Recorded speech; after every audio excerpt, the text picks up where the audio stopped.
条道路，整条路全部都是免费的停车场，这个估计应该至少200-300个车位跑不掉吧，超多的。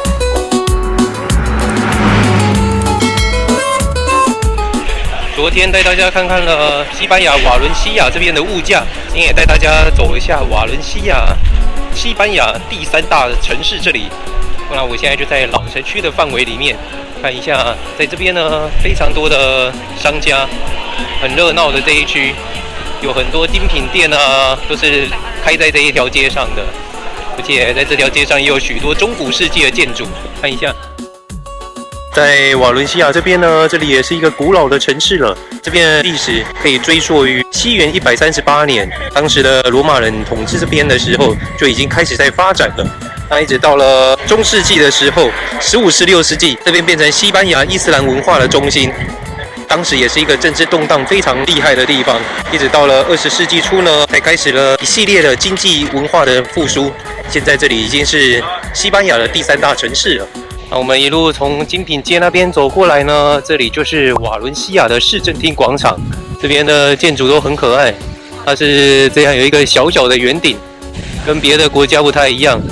别的国家的圆顶都会做得特别的大，那在瓦伦西亚这边呢，他们都是这样小小的一颗，然后有比较亮眼的颜色，像这个是暗红色吧，然后旁边还有一个蓝色的。市政厅好像是可以进去参观的，我们带大家过去看一下吧。进来市政厅之前，需要先通过一下安检，看一下你有没有带一些违禁品。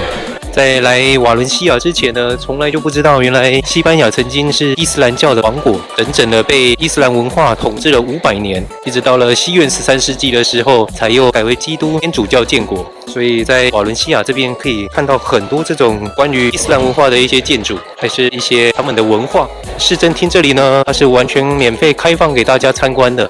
这里就是市政厅的大厅，算是一个宴会厅，还蛮不错的。只要稍微通过一下安检就可以进来。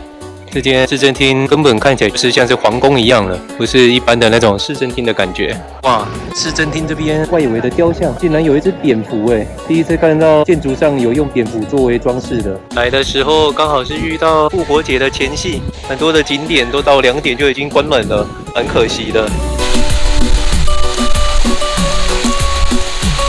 市政厅这2旁的樱花全部都是这种紫色的，很漂亮。看一下这个熊猫，超有毅力的，这么大热天穿着这样的绒毛娃娃里面啊，它里面应该是有吹风的，非常佩服它。街头艺人非常的辛苦，它里面应该是有一个椅子坐在里面的，但是还是在这个大太阳底下，值得敬佩。我们沿着市政厅往后方走呢，这边就有一个超大的中央市集，跟我们昨天逛的那个市场的规模就差很多。这是一间非常大的室内的市集，我们也进来这边看一下吧，已经快要结束营业了。这里的中央市集看起来比较像是游客来的地方，比较不像是当地的那种 local 的市集，跟我们昨天去的那一间就差蛮多的。今天是这周假期的最后一个工作日，明天开始就是复活节的假期了，所以大家都准备要收摊回家了。好漂亮啊，这只酒！这是什么？大家知道吗？很像恐龙的手哎，哇，海胆！中央市集这边看起来呢，有很多这种瓷砖，有点像是伊斯兰文化会出现的那种瓷砖，但是也有点像是葡萄牙的那种造型。那在它旁边这里呢，还有一间丝绸交易所，这里就是早期伊斯兰文化的大巴扎。那我们现在进来丝绸交易所里面看看，也是像伊斯兰文化的一个建设。在欧洲很多个地方，现在是橘子的季节，他们就是这样让它自由生长，没有把它摘下来。丝绸交易所在 Google 上面写是免费进场的，不过现在开始已经要收费了，这还好，只要2欧元而已。可以进来欣赏一下里面的这个建设。在这个古丝绸交易所里面呢，全是这种哥德式的建筑风格。这里也是古丝路的终点，大家就是在这边买卖丝绸的。不过现在已经没有任何的交易的过程，没有看到任何的丝绸缎布在里面，只保留了建筑，已经没有原本的买卖的东西了。那这间也是一个古老的建筑了，15世纪的时候所建造的这间丝绸交易所，在当时非常重要的一个商业发展的中心。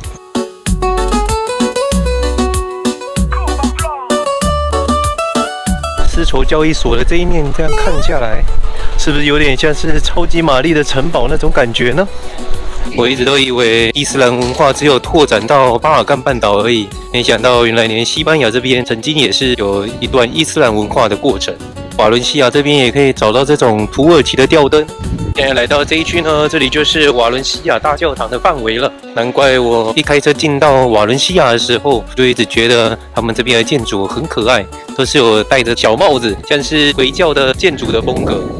果然，在这边是西班牙伊斯兰文化的重心，难怪他们这边的建设都是有这种拜占庭的感觉。看一下，在这个广场这边有这个很可爱的棕熊，旁边还有皮卡丘，他们这边的人形玩偶还蛮贴心的，在里面还会有放电风扇，在里面不会热到，不然像这种太阳那么大的情况下，早就都已经中暑了吧。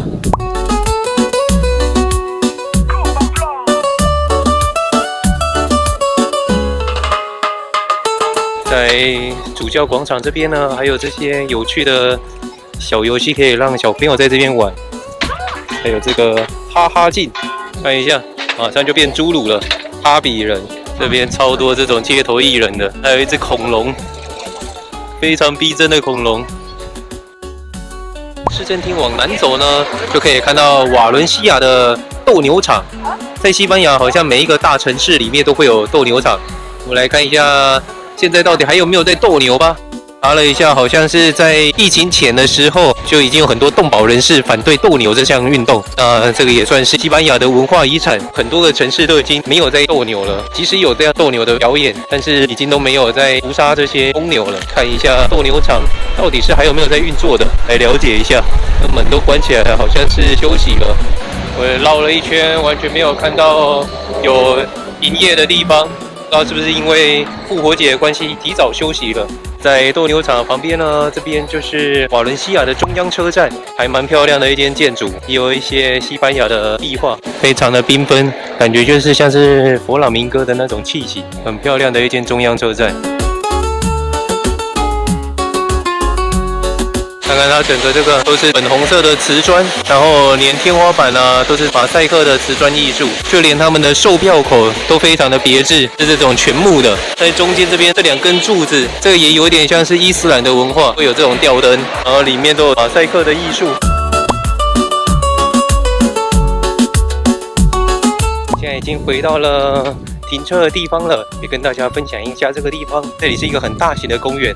我现在走的这条路呢，它这边的鲜花一年四季会换4种不同的花朵，它会保有这条路一年四季都有鲜花的存在，非常的漂亮。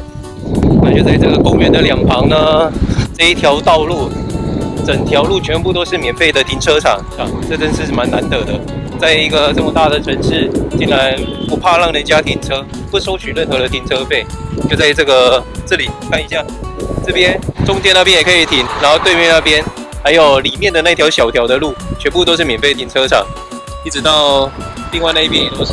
这个估计应该至少200-300个车位跑不掉吧，超多的。那我们今天影片就在这个停车场这边做个结尾了。